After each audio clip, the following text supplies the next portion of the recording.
بسم اللہ الرحمن الرحیم اللہم یا رحمن یا رحیم ویا ارحم الراحمین وصلی علی من ارسلتہ رحمتا للعالمین۔ نہایت ہی واجب الاحترام بزرگان محترم، برادران عزیز، آج ہم آپ کی خدمت میں دشمن کی تباہی کا باموکل عمل پیش کر رہے ہیں، اور اس کے ساتھ ساتھ جنات کو جلانے کا اور جنات کے خاتمے کا ایک عمل پیش کرتے ہیں، اور سورۃ بقرہ کی اس عظیم الشان آیت مبارکہ آیت الکرسی کا ایک ایسا خاص عمل ہے جس عمل کی برکت سے ایک بندہ سارا سال خوشحال رہے، یعنی غربت و افلاس،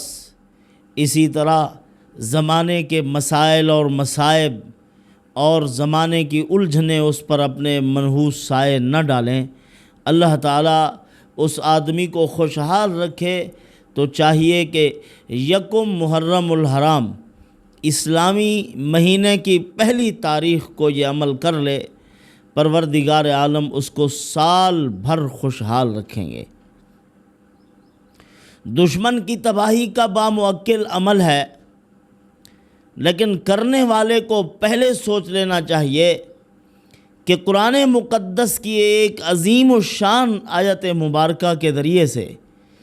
میں کسی دشمن کو شکست دے رہا ہوں، آیا وہ دشمن اس قابل ہے یا نہیں، یعنی اس کو تباہی کے دہانے کھڑا کرنا چاہیے یا نہیں کرنا چاہیے۔ اس معاملے میں پہلے تحقیق و تفتیش اور بڑی سوچ بچار کے بعد اس عمل کو کرنا چاہیے۔ ایسا نہ ہو کہ کوئی آدمی اس کا مستحق نہیں تھا، اس پر کرنا شروع کر دیا، اور ظاہر ہے اس آیت مبارکہ کے جو نورانی موکلین ہیں وہ گناہ کے کام میں اور ظلم کے کام میں تو آپ کا تعاون نہیں کر سکتے، تو ظاہر ہے پھر پلٹے گا اپنی طرف۔ ایک آدمی ظالم نہیں ہے، اس کو ظلم کے کٹہرے میں کھڑے ہو کر اس پر سزا جاری کی جا رہی ہے، تو پھر اس کا نقصان اپنے اوپر پڑتا ہے۔ اسی طرح سحری جنات، سحری موکلین کو جلانے کے لیے قرآن مقدس کی اس آیت مبارکہ اور اس کے ساتھ دیگر آیات بھی شامل ہیں، ان کے ذریعے سے دشمن کو جلایا جائے، جنات کو جلایا جائے۔ جلانے کے لیے ضروری ہے عامل مضبوط ہو، ایسا نہ ہو کہ کتاب کھول کر اس کو پڑھا، اس میں لکھا ہوا تھا جنات کو جلانے کا یہ عمل ہے، اور وہ اٹھا اس نے کتاب کھول کے اس کے اندر پڑھا ہوا جو تھا سارا پڑھ کے جنات کو جلانے لگ گیا ہے۔ اس کے بارے میں علماء نے کچھ احتیاطی تدابیر بھی لکھی ہیں کہ اس عمل کو کرنے سے پہلے عامل کا مضبوط ہونا ضروری ہے۔ صبح و شام اپنا حصار کرتا ہو، اپنے بچوں کا حصار کرتا ہو، جادو اور گندے قسم کے اثرات کو زائل کرنے کے لیے قرآن مقدس کی جو آیات ماہر عاملین نے پیش فرمائی ہیں ان تمام آیات بینات کا ورد کرتا ہو، اور صبح و شام اپنے اوپر، اپنے بچوں پر کسی قسم کے جادو وغیرہ یا جنات کے ناپاک اثرات جو پڑتے ہیں عامل کے اوپر کچھ نہ کچھ، ان تمام سے اپنا حصار کرتا ہو اور ان کی کاٹ کرتا ہو روزانہ۔ جب وہ روزمرہ کے اعتبار سے اس طرح اس کے مضبوط معمولات ہیں، اس کو پھر اکابر نے اجازت دی ہے کہ تم یہ کام کر سکتے ہو، ورنہ ایسا نہ ہو کہ آج علاج کرنے والا کل ہسپتال میں ملے، خود بیچارہ پڑا ہوا ہے، اللہ نہ کرے یا کسی اور مقام پہ پایا جائے۔ کیا مطلب؟ پاگل خانے میں نہ ملے۔ اسی لیے اس جنگ چھیڑنے سے پہلے اپنے آپ کو مضبوط کرنا ضروری ہے، اپنے معمولات کو پکا کرنا ضروری ہے۔ یہ بھی میں نہیں کہتا کہ ڈرا نہیں رہا کہ وہ اتنے طاقتور ہوتے ہیں، ان کی طاقت آپ کی طاقت کے مقابلے میں کچھ بھی نہیں ہے، اللہ نے آپ کو طاقت عطا فرمائی ہے، لیکن اس کے شرائط بہت زیادہ ہیں۔ اسی لیے علماء نے لکھا ہے کہ ایک آدمی ناپاک اور غلیظ کام کرتا ہے،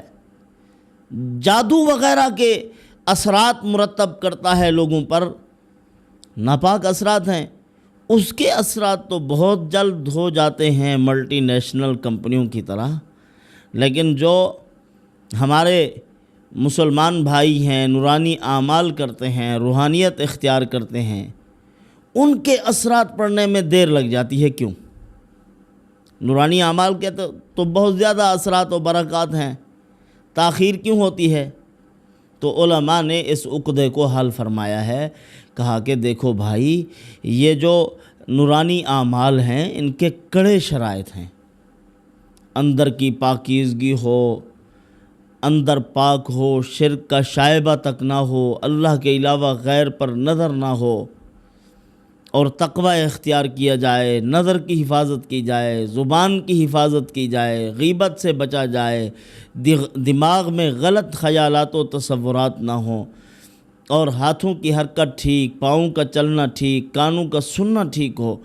پھر اثرات برق رفتاری کی طرح پڑتے ہیں، بجلی سے بھی تیز اثر پڑتا ہے۔ لیکن اگر آدمی کے اعمال کمزور ہیں، ان شرائط پر تو کوئی پورا آتا ہے۔ اسی لیے حضرت مجدد الفسانی رحمۃ اللہ علیہ نے مٹکے پہ دم کر کے اس کو مکھن بنا دیا تھا یا دودھ بنا دیا۔ حضرت کی زبان میں اللہ نے یہ اثر رکھا تھا۔ ان کا ایک شاگرد تھا، اس نے کہا میں بھی جو پانی بھر کے اس کا دودھ بنا لوں گا۔ گھر گیا، مٹکے بھروائے، پھوں کر رہا ہے، پھونکے وہ مارے، سارا دن گھر میں پھونکے مارتا رہا، وہ کچھ بھی نہ بنا۔ اس کی ماں نے کہا تو نے یہ پھونکے مار کے پورے گھر کو دم جھاڑ بنا رکھا ہے، کیا ہے؟ کہا کہ میرے استاد سورۃ اخلاص پڑھتے ہیں تو وہ پانی کو دودھ بنا کے پیش کر دیتے ہیں، پانی ہوتا ہے مٹکے میں، مکھن بن جاتا ہے۔ واہ واہ! تو فرمایا بیٹا آپ کی زبان میں یہ اثر نہیں، مجدد کی زبان ہونی چاہیے، جو اتنی زیادہ احتیاط کرنے والے لوگ ہیں،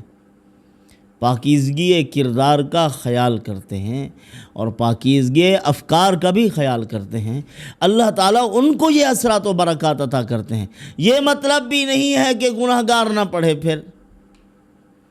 جو گناہ گار ہے اس کے بقدر اثر ہوگا، جتنی اس کے اندر طاقت ہے، روحانی قوت ہے، اسی کے بقدر اثرات و برکات ہوں گے، ضرور ہوں گے۔ تو اپنی حفاظت کے لیے خود پڑھے، اور یاد رکھیے جب تک مریض آدمی خود عامل کے ساتھ کوشش نہ کرے، جادو، آسیب اور جنات کے مریض کو 100% افاقہ نہیں ہوتا۔ دیکھیں، آپ کسی طبیب کے پاس گئے ہیں اور طبیب نے آپ کو دوائی لکھ کر دے دی، اب آگے مریض طبیب کے ساتھ تعاون کرے گا نا، یعنی مریض کو جو کچھ لکھ کر دیا ہے، جس قدر پرہیز بتلائی ہے، جس قدر اس کو دوائی دی گئی ہے، اس کو کھائے گا، پرہیز کرے گا، تب فائدہ ہوگا نا۔ اب اس نے کچھ بھی نہیں کیا، نہ دوائی استعمال کی، نہ اس نے کوئی پرہیز وغیرہ کی، کچھ عرصے کے بعد طبیب کے پاس جاتا ہے، وہ کہے گا تجھے کیا فائدہ ہوتا، تو نے تو کچھ کیا ہی نہیں ہے۔ تو اسی طرح عاملین، ماہر عامل کہتے ہیں کہ مریض کو جو معمولات دے عامل آدمی، وہ جا کر ان معمولات کو بھی کرنے کا اہتمام کرے۔ اب وہ خود کرتے نہیں ہیں کچھ، سارا وزن انہوں نے ڈالا ہوا ہے ایک عامل پر، اور عامل کہتا ہے بیچارہ صدقہ اور خیرات بھی جا کے کرنی ہے، وہ بھی نہیں کرتے۔ اب وزن بڑھ جاتا ہے عامل پر، وہ اس کے اوپر اثرات، اس کے بچے کے اوپر۔ اسی لیے پھر بعض اللہ والے عاملین بھی پیسوں کی ڈیمانڈ کرتے ہیں، اور وہ خود اچھا خاصا صدقہ کرتے ہیں اللہ کے راستے میں، تاکہ یہ مصائب ٹل جائیں ان کے سر سے، اور نادان لوگ ان کو دیکھ کے کہتے ہیں کہ یہ تو پیسے مانگ رہے ہیں، حالانکہ وہ نہیں لیتے، وہ کہتے ہیں خود کرو۔ جب بار بار تجربے سے یہ بات ثابت ہو جاتی ہے کہ یہ جا کے صدقہ نہیں کرتے، وہ کچھ نہ کچھ لے کے اپنے لنگر میں، اپنے غریب طلباء پر یا کسی نیک مصرف میں خرچ کرتے ہیں۔ ایسا بھی نہیں کرتے کہ کسی کی حیثیت نہ ہو اس سے مانگ لیں۔ تو بہرحال یہ آیت الکرسی جو ہے بڑے اثرات و برکات کی حامل ہے۔ علماء نے لکھا ہے کہ غور کرنا چاہیے کہ اس کے اندر ایسا کیا ہے کہ اللہ کے نبی صلی اللہ علیہ وسلم اس عمل کی، اس آیت مبارکہ کی شان بیان کر رہے ہیں۔ ابی بن کعب رضی اللہ تعالیٰ عنہ جو کہ سارے صحابہ میں سے بڑے قاری ہیں، قرآن مقدس کو بڑا خوبصورت پڑھا کرتے تھے، ان سے پوچھا سردار آیت بتلاؤ قرآن مقدس کی، انہوں نے بتلایا آیت الکرسی، حضور نے علم میں برکت کی دعا فرمائی۔ تو بہرحال اس کے بارے میں یہ سوچنا چاہیے کہ اس میں کیا ایسا ہے کہ جس کی برکت سے اس قدر طاقت اور قوت پیدا ہوئی۔ فرمایا کہ اس آیت مقدسہ میں تمام انبیاء علیہم السلام کی دعوت موجود ہے، جتنے نبی آئے سب کی دعوت اس آیت میں موجود۔ اللہ لا الہ الا هو الحی القیوم۔ سب سے پہلے پروردگار عالم نے اپنی معبودیت کو بیان فرمایا، پھر معبود کون بن سکتا ہے اس معبود کے 10 خصوصیات بیان کی ہیں، جس میں یہ ہوں گی وہ معبود ہوگا، وہ سجدوں کے لائق ہوگا، جبین نیاز کے سجدوں کا مستحق ہوگا۔ اگر اس میں یہ صفات نہ ہوئی وہ کبھی بھی سجدوں کا مستحق نہیں ہو سکتا، خدا کہلانے کا حقدار نہیں ہے، وہ بیان کی گئی ہیں۔ تو اسی لیے اس میں اثر بہت زیادہ ہے۔ تو بہرحال سال بھر خوشحال رہنے کا خاص عمل علماء نے پیش فرمایا ہے کہ اگر کوئی آدمی یہ چاہتا ہے کہ آنے والے سال میں میں خوشحال رہوں اور بدبختی میرے اوپر اپنے منحوس سائے نہ پھیلائے، غربت و افلاس کا شکار بھی نہ رہوں، اللہ تعالیٰ عزت و آبرو کی بھی حفاظت فرمائے، دشمن بھی اپنا جھمگھٹا نہ بنائے میرے سر پر، تو اس کو چاہیے یکم محرم الحرام، پہلی تاریخ سال کی، اس میں بیٹھ کر 360 مرتبہ آیت الکرسی پڑھے۔ 360 مرتبہ آیت الکرسی پڑھ کر پھر اللہ تعالیٰ سے دعا مانگ لے کہ اے پروردگار، اے سالوں کو پھرانے والے، مہینوں کو چلانے والے، ایام کی گردش یعنی گردش لیل و نہار، یہ سارا نظم و ضبط بنانے والے، اس سال مجھے ہمہ قسمی شرور و فتن سے محفوظ فرما، جو مجھے پریشان کریں، میری قوت فکر و عمل کو مفلوج کر دیں، مجھے کسی کام کا نہ رکھیں، اے رب کریم ان ساری پریشانیوں سے میری حفاظت فرما دے۔ اسی طرح دوسرا عمل دشمن کی تباہی کا باموکل عمل، دشمن کو تباہ کرنا ہے، لیکن اس سے پہلے جو میں نے بتلایا ہے وہ سوچ لینا چاہیے کہ آیا یہ دشمن اس کے لائق ہے یا نہیں، اس کو تباہ کرنا چاہیے یا نہیں کرنا چاہیے۔ تو سوچ سمجھ کر پھر عمل کیا جائے۔ حدود اللہ سے ہٹا ہوا شخص ہے، اللہ کا نافرمان ہے، اور اللہ رب العزت کے معاملے میں، دین کے معاملے میں بڑا نڈر اور بے باک ہے، بالکل ڈرتا ہی نہیں کسی سے، سرکشی میں بڑھتا جا رہا ہے۔ اس کی روک تھام کے لیے یہ دشمن کا باموکل عمل ہے۔ اب اس کا یہ ضروری نہیں کہ آپ اس کو 40 دن تک کریں گے تو موکل حاضر ہوگا، نہیں، پہلے ہی دن سے موکل حاضر ہے۔ آپ اس عمل کو کریں گے رات کے نصف گزر جانے کے بعد، آدھی رات کے بعد آپ بیٹھ کر 200 بار آیت الکرسی پڑھیں۔ جب 100 بار مکمل کر لیں تو پھر یہ پڑھ لیں یا حی یا قیوم یا علی یا عظیم 1370 مرتبہ، یعنی 1370 مرتبہ اس کو پڑھیں۔ اس کو پڑھ کر 100 مرتبہ پھر پورا کریں، یعنی 100 مرتبہ پڑھنا ہے، پھر یا حی یا قیوم یا علی یا عظیم یہ 1370 مرتبہ پڑھ لینا ہے۔ اور پھر 100 مرتبہ دوبارہ پڑھیں، یہ 200 مرتبہ ہوگی، آخر میں پھر اس کو پڑھنا ہے 1370 مرتبہ۔ دشمن کا تصور کرنا ہے، ہاتھ میں آپ ایک چھوٹی سی چھڑی لے لیں، چھڑی ہو یا یعنی ٹہنی وغیرہ ہو کسی درخت کی۔ جب آپ یہ پڑھ لیں تو دشمن کا سامنے تصور کر کے اس کے سینے پر آپ مار رہے ہیں اس ٹہنی کو،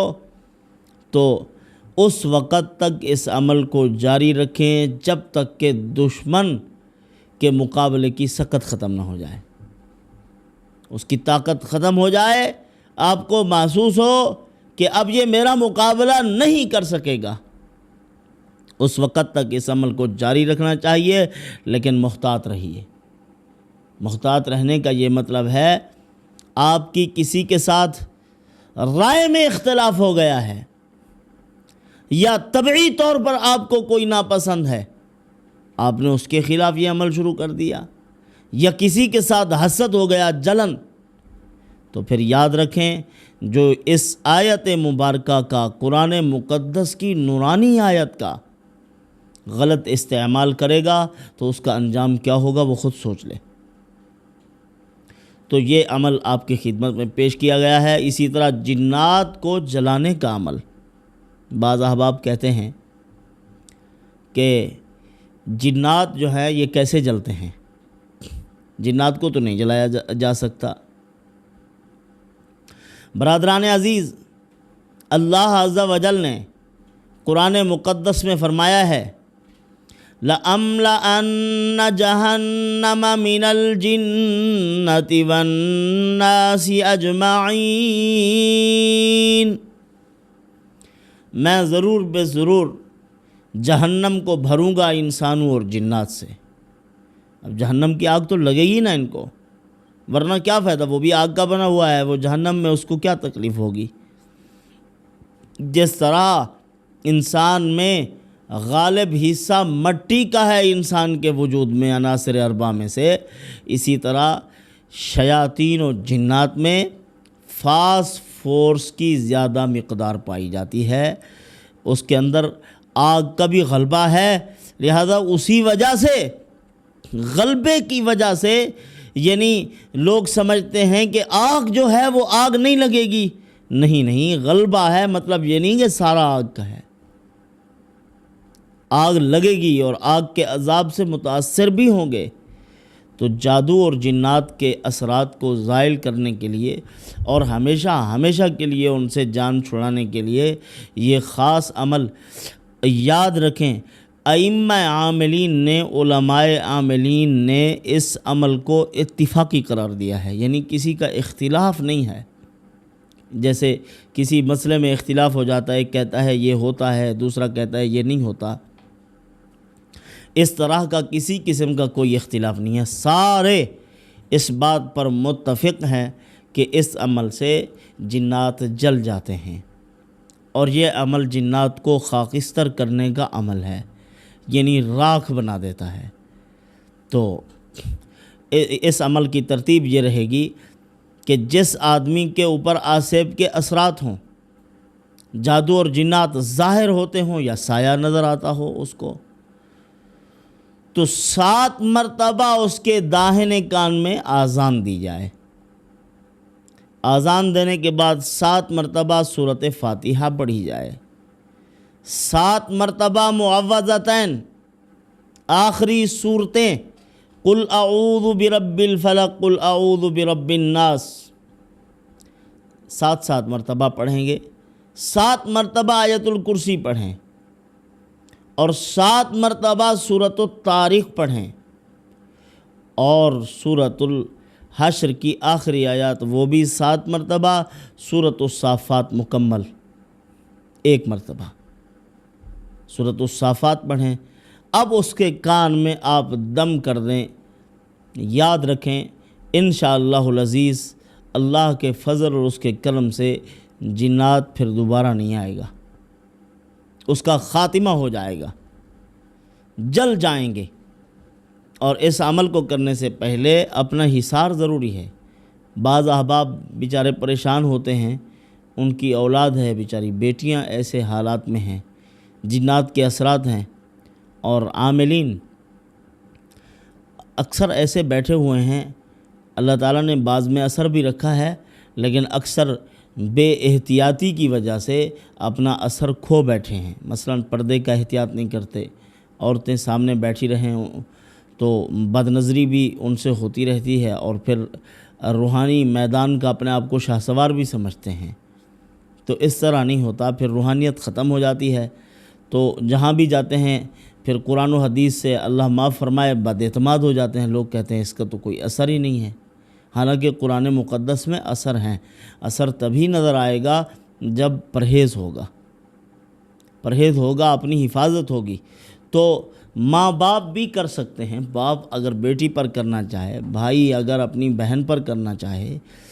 اس عمل کو کر سکتا ہے، لیکن اس سے پہلے اپنا حصار ضروری ہے۔ آخری صورتیں پڑھ کے، آیت الکرسی پڑھ کے مکمل اپنا حصار کرے، اسی طرح آیات سحر پڑھ کے اور منزل پڑھ کے اپنا حصار کرنے کے بعد پھر اس عمل کو کریں۔ اللہ پاک مجھے آپ کو ان معروضات پر عمل کی توفیق عطا فرمائے۔ وما علینا الا البلاغ۔